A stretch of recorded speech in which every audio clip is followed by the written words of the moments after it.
Okay, this is a gun drilled main shaft here and the oiling pipe.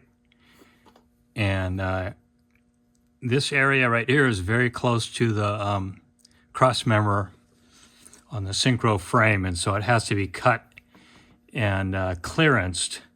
So this thing here never hits the frame.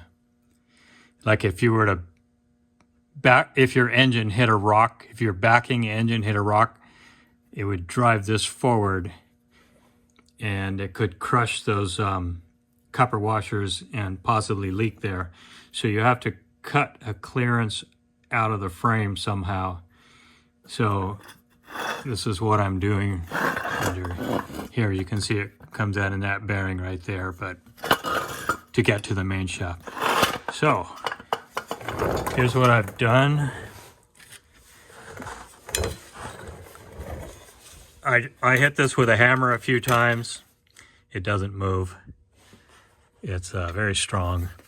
So I cut it, with a disc, cut it there and cut it there.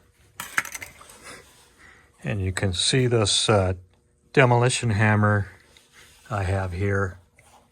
It's suspended up there. And I'm going to try and dent the frame right there and then perhaps weld it up, depending on how this works.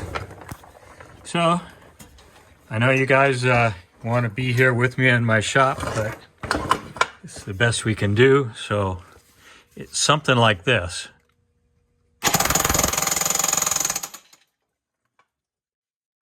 Well, it's better than that, but it doesn't do much. We'll see you later.